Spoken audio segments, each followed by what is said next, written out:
Welcome to the Sales and Marketing Playbook Unleashed, the premier podcast for innovative growth strategies, hosted by two seasoned experts. Meet Evan Polin, the president of Polin Performance Group, a master in sales coaching with over 2 decades of experience. Evan is not just a consultant, he's a force in sales, focusing on mindset, planning, and skill development. He's also the co-author of Selling Professional Services the Sandler Way. Joining him is Craig Andrews, partner and CEO of Beholder Agency, an expert in growth marketing. With 20 years under his belt, Craig blends marketing creativity with strategy to propel businesses forward, making Beholder Agency a leader in effective marketing solutions. Together, Evan and Craig are here to share their wisdom on winning strategies, best practices, and transformative insights that will fuel your growth. Get ready to revolutionize your sales and marketing approach right here on the Sales and Marketing Playbook Unleashed. And welcome to the Sales and Marketing Playbook Unleashed. I'm Craig Andrews, and this is my co-host. This is my co-host, Evan Polin from the Polin Performance Group. Today, Evan, we are going to have a guest with us today who's going to be another cog in our wheel of all the things that we talk about in terms of sales and marketing. Earlier in our episodes, we talked about the importance of alignment between sales and marketing. But I think the one thing we didn't really talk about is the people that's involved with the sales and marketing and how they work together. And I think that when it comes to our guest, he's going to give us a nice little insight in terms of the importance of the people who are doing the work that's going to create the synergy between our two worlds. Wait, there we go. Our two worlds. So everybody tune in to season 6 when Craig finally figures out which way to point. I'm still working on it, Evan. You know that. I'm still working on it. Every time we switch it all around. So to say the least, I'm going to introduce our guest, Anthony Constantini. Anthony, how are you today? Fantastic. Doing great. Awesome. Before we really get before we get deep into this conversation, why don't you tell everybody who you are and what you do? Absolutely. So Anthony Constantini, I'm a principal advisor with SRV HR. I am a fractional HR leader that helps small businesses solve their people challenges. I have a long history, about 21 years in HR leadership. And I started this venture about 4 months ago, and I really feel like my background can help small business leaders kind of improve the strategies around talent acquisition, retention, engagement, and development. Awesome. So, Anthony, Evan and I speak a lot about the importance of aligning sales and marketing with the people involved. And we've been speaking at it actually from a perspective of the ownership. But one of the reasons we wanted to have you on is because obviously you're in HR. What would you say from your HR perspective, the importance of aligning sales and marketing?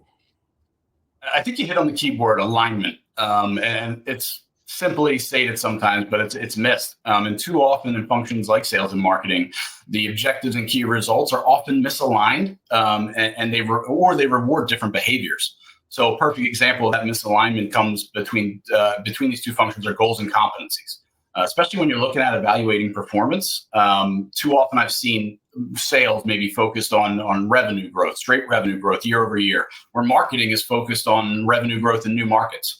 So this causes that conflict in priorities and really will be unproductive in meeting the objectives and key results. The expectations and targets have to be aligned, clear, and simple. So Anthony, from your perspective, from an HR perspective, what does it look like? What have you seen? Maybe even some examples you can give of when the sales goals and the marketing goals aren't aligned, or where salespeople feel like they're being rewarded to do one thing, which may be different from how marketing is involved. And typically, how do you get involved in something like that? How do you involve ownership when sometimes those two sides may not be aligned?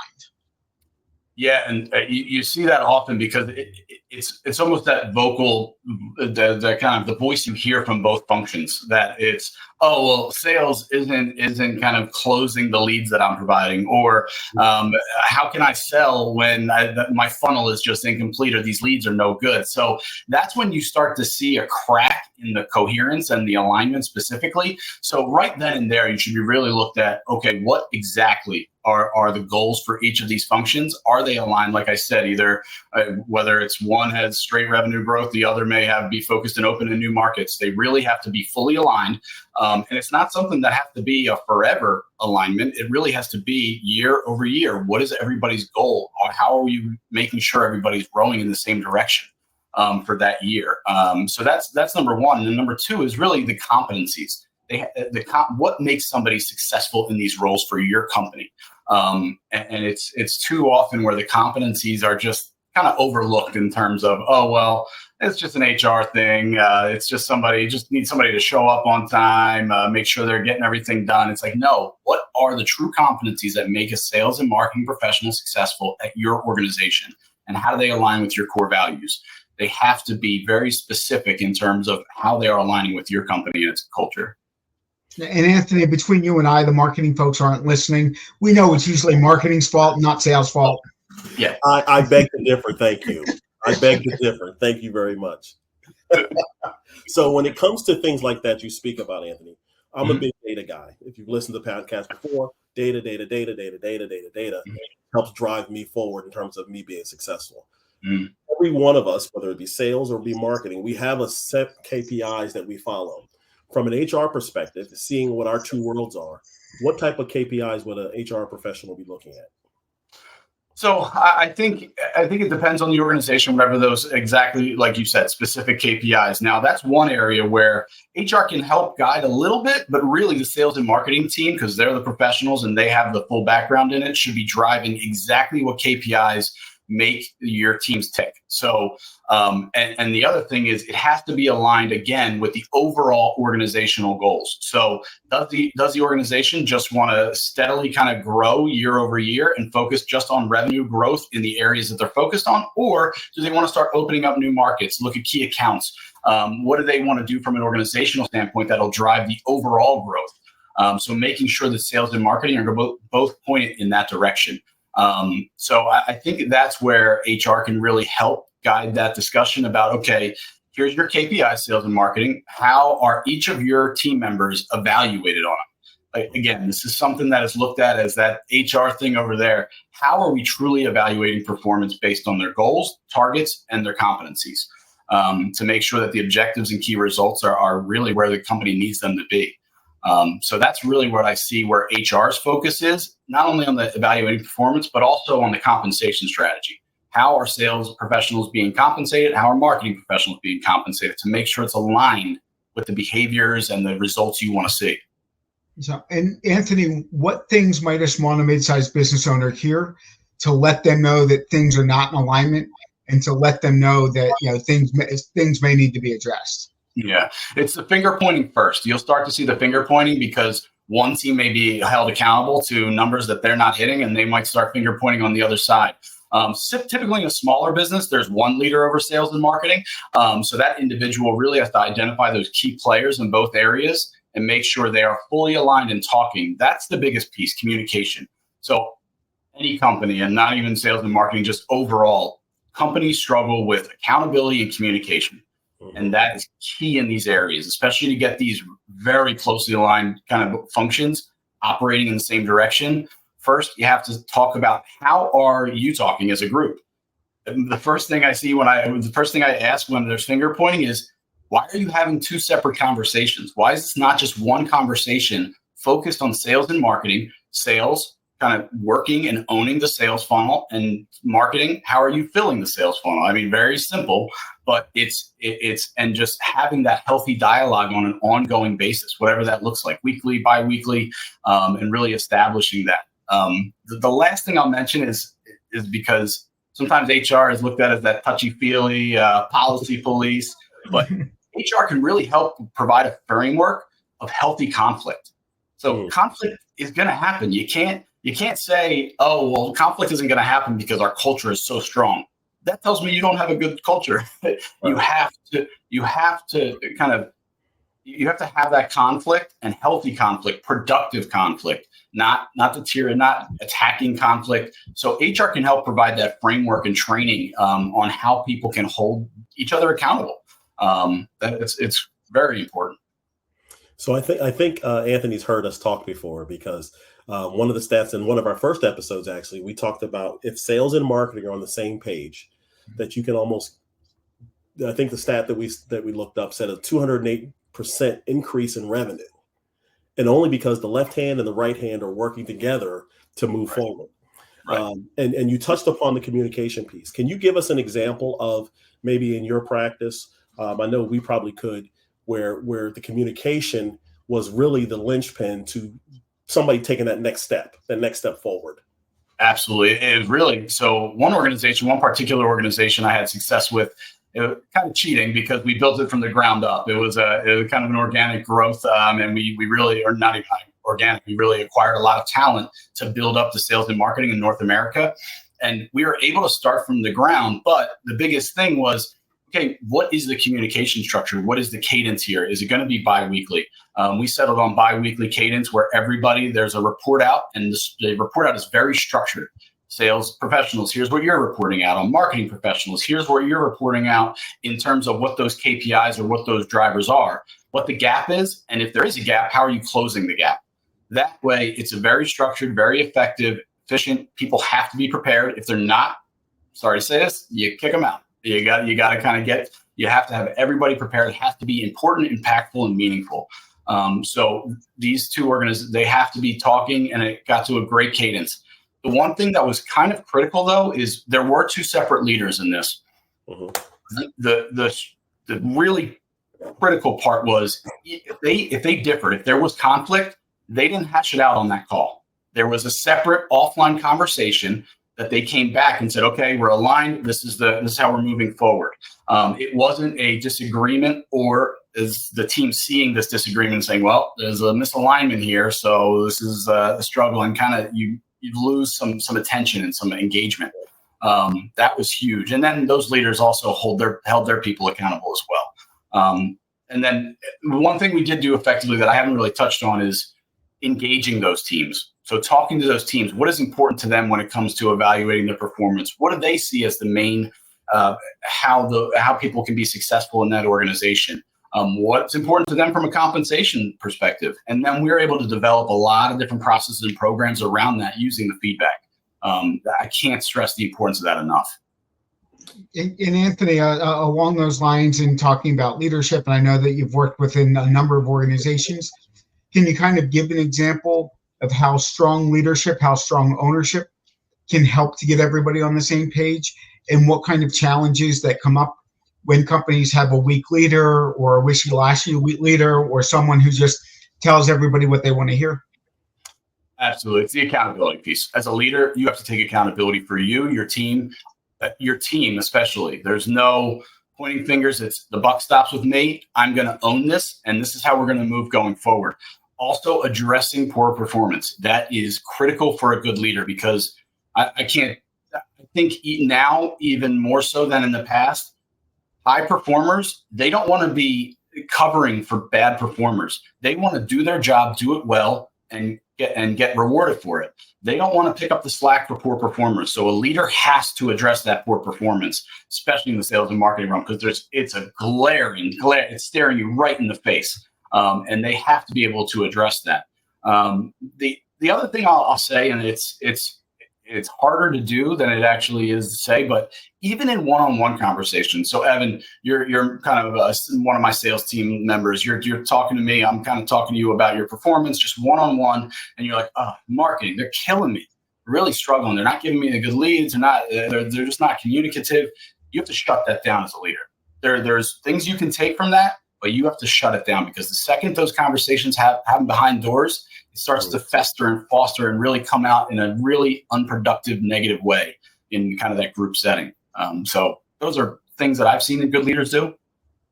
I like that. And I'll tell you, the one point that you brought up that really strung home with me is how you were referencing that if there's a conflict, we set up another meeting to resolve that conflict, to bring it back to the team. Yep. Because what we're kind of talking about here is company culture, which gets kind of broad. It's a broad term. Yeah. But the reality behind it is the he said, she said that goes on in corporations, even the small ones, right? It becomes, I can't do my job because marketing didn't get whatever. Right. because I gave you leads, I can take a break so that Evan can go sell them. But that's where the productivity kind of slows down a lot. And I think that the ability to be able to say, we're going to be adults here. We're going to go into another meeting. We're going to hash this out productively, and we're going to bring it back to the team and create a sense of synergy is a beautiful thing. That's a great tip to be able to bring to an organization. On top of that, I'm sorry, you wanted to say something, Evan? I was just going to say I've seen some toxic organizations, mid-sized, large, where the entire marketing team gets together and all they do is complain about the sales team, and the entire sales team gets together and all they do is complain about the marketing team, and the leaders aren't communicating. Each team is blaming the other team for why they're not productive, and that's a recipe for complete disaster. Absolutely. And I think the end game here is we're all trying to grow businesses. Exactly. Whether it's be me marketing to try to get them more marketing efforts, because it's not always sales for us, or in Evan's case where he's training people to become better salespeople. At the end of the day, that end game is always lost in the gossip. Right. The one other thing I want to touch upon here is let's talk about your recruitment and training. So obviously Evan offers sales training. What type of things do you do that helps with the training and recruitment for businesses when it comes to sales and marketing? Yeah, these are two absolutely critical functions, and two things that will really drive the right behaviors and the right performance. One, on the recruiting side, I talked about competencies. You have to know what a successful sales and marketing person looks like in your organization. If you don't, how are you going to hire that person? You have to have that down, and everybody on the interview team, everybody that touches candidates, has to understand what those competencies are, and it has to lead to the right hiring criteria. If you're just spinning your wheels, you don't have a structured, efficient process, and everybody knows exactly what they're judging characters on or candidates on, you're going to fail. You're going to spin your wheels. You're going to hire the wrong candidate, and it's going to set you back months, and you're going to lose revenue, lose money, everything, and frustrate the team as well. So on the training development side, very similar. You focus on those competencies. Those are things that you want to either build or develop in all of your employees and all of your teams. So you develop learning and training programs around them, from onboarding to just regular ongoing training development. And it's not just HR putting this on, it's finding those tools and resources that may be experts in those areas to bring into the organization. Because look, I've never been in sales and marketing. I'm not going to teach anybody anything about that. I'm just regurgitating what I read. But what I can do is bring in a professional and bring in a leader in those areas that somebody can truly learn from. And then it's about the follow-up. But the one thing I'll say is, too often, especially with the training and development, people get focused on the shiny objects over here. So, have you tried this behavioral assessment? It's great. Or have you read this book? It'll change the way you think about hiring. It's like, look, those can help be a supplement, but until you have the criteria and the right process, that's just useless garbage. You need to make that part, make it more valuable. So until you have that process down, it's not going to work. Focus on your people and what makes successful sales and marketing pros in your company. Don't let the outside dictate what you should be looking for. So, Anthony, question: a lot of the companies that are listening to this podcast, people that are listening to this podcast, are in growth mode, and one of the things that I've heard anecdotally is how much different recruiting is, how much different hiring is pre-COVID versus post-COVID. What could you share any insights? And for people who are actively looking to recruit now, whether it's sales, marketing, or other roles, any best practices that you have to help ensure that people are finding the right people and doing the right things in this environment? Absolutely. Very passionate about this, because if you're an organization where your leaders are saying, this new generation doesn't want to work or this or that, look, I'm sorry, that's the workforce right now. Just drop it. Drop that, because everything you're saying, your team is hanging on to, and that's coming through to the candidates in one way or another. Just drop it. That's the way the workforce is now. That's just what we are. That's what we just have to find what makes a new candidate tick now. It's not always just about here's our compensation. You have to, and this is areas where you don't have to spend a lot of money to build your brand. What does your brand stand for? If I'm a candidate, candidates, I think I think the data is something like 70% of all of candidates go out and research a company before they apply to a job. Absolutely. Where's your brand? Where are they finding your brand? Is it Glassdoor? Is it LinkedIn? Is it Indeed? And look, Glassdoor, nobody wants to deal with Glassdoor, but you have to. It's something you have to put time and effort into because your competitor is. So you better do that too. And it's oftentimes free. So make sure that your brand online is, you don't have to be going out there and just kind of doing things you're not comfortable doing, but let people know what you're about. And then on the structure, the process side, don't be unorganized. Don't have, Evan, to your point, the one thing I see a lot is a leader will have an opening and they'll bring in a hiring team, interviewing team. That interviewing team, one, won't be aligned on what the criteria is. So everybody will have different opinions on what success looks like. And two, you'll have different people in that process ask the same questions over and over and over again. You're going to lose that candidate through the process. It has to be efficient, and you have to have your interviewing team know what their role is, what questions they're supposed to be asking, because the second you're like rehashing the same questions and the same content, candidates are like, these people are out of it. The candidate experience is the most critical thing in recruiting right now. What I would say is that, again, you touched upon a very beautiful point. Ultimately, the branding piece, which is in my space, the branding piece is part of the steps that are missing in today because technology makes everything move so fast. Mm-hmm. So I've dealt with a lot of people, and I'll say the youngins because now I'm getting old, right? Who will go, I've already looked into that. I already get it. And I'm amazed by it, right? Mm-hmm. Because they have access to information that we would have never dreamed about in our times coming up. Right. So yes, your point is very valid. You have to learn how to brand within the spaces that they're in anyway, because where else are you picking up that talent? I love that point. So what we usually do about this time in the show is we have a drill down. So give us 3 things that you would tell our audience about the importance of your business in their space. I would say 1, leaders have to be accountable. They have to be accountable, and they have to drive accountability within their teams. There can't be that's I think the most critical thing. Communications, number 2. How are leaders communicating with their teams to 1, set expectations, and then 2, follow through on expectations so that team members know exactly what to expect. And then 3, just make sure the alignment piece. It is critical to make sure that everything, especially sales and marketing, those 2 functions are going in the same direction. They are first to have the same goals from what is it? Revenue growth? Is it new business? Is it key accounts? What does that look like? Make sure everybody is driving in the same direction to the objectives. And then what makes a good employee? So those competencies are important because that's how you're going to measure performance outside of just attaining goals. There's a lot of companies that say, teamwork is really important, but then you have a sales professional burning down bridges trying to get to the number. And it's like, okay, you just destroyed a lot of internal relationships because of that. Are you going to do anything about it or not? And if it says it, you better do something about it. I love it. Evan, before we take off, do you have anything that you want to add to the mix? I think Anthony did a great job covering the importance of the people part of all of this. And as a last thing, can you tell people how they can get in touch with you? Absolutely. So LinkedIn, I'm all over LinkedIn, but email is great. Anthony.Constantini at SRV HR, SRVHR.com. Or just give me a call. It's great.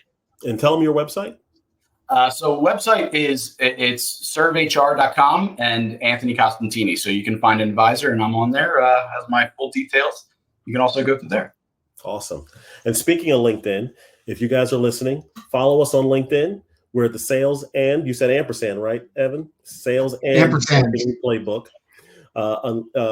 You can also follow us on Apple. We're also on Spotify. We're also on Amazon Music. Follow us, listen to us. If you have any questions, feed back to us. What were you going to hit? I said, and if you want to watch us for a real treat, you can go to YouTube and look for the Sales and Marketing Playbook there. And you can see where I made the mistake all day. You won't see that on the podcast, but you'll see how silly I look trying to figure out which way I'm pointing. I'm Craig Andrews. This is Anthony, and that's Evan. And we will talk to you guys next time. Have a great day. Thanks, guys.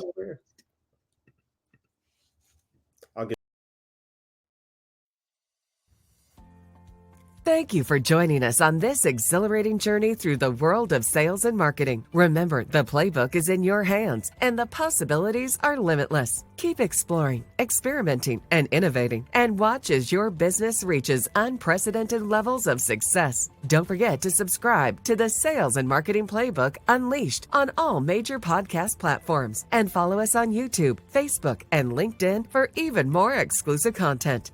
Until next time, keep hustling and keep winning.